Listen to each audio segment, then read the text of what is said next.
Welcome back to the channel, folks. Mr. H here for a news flash in the world of Wonder Woman. Now, this is Wonder Woman 1984, and there's been a lot of reports about the Wonder Woman sequel that it wouldn't actually be a sequel, and a lot of people were really confused with this, myself included.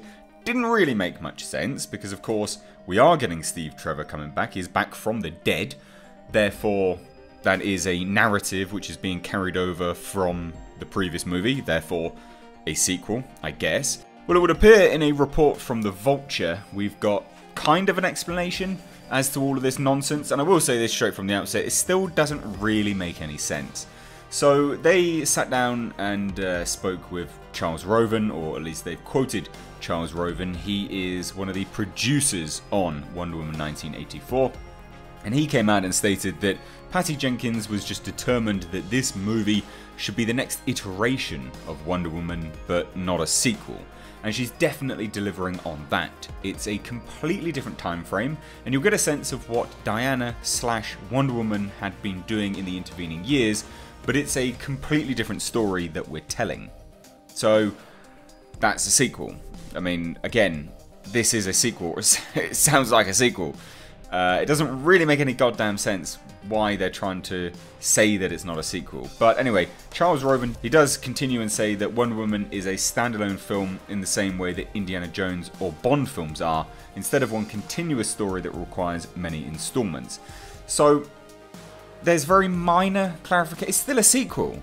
I don't understand why they're trying to push this narrative that it's not a sequel.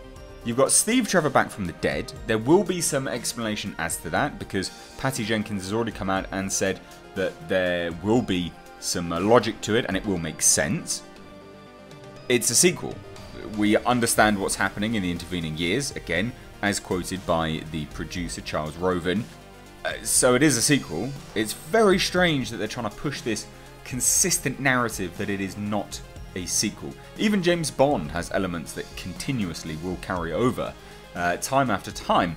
It's not as if the character is experiencing, say, a 5-movie arc or anything along those lines. The character remains a steadfast piece, but the world moves around them still with intervening and interconnected stories that, you know, conjoin between each movie. So I'm really surprised that they're trying to spin this as not a sequel, but hey, I thought I'd bring you this news. What do you think? Let me know down below in the comment section. As always, if you are new here, hit subscribe, stay up to date on all the world of pop culture and movie news by smashing that bell notification icon. As always, guys, thank you so much for watching. I've been Mr. H. Take care.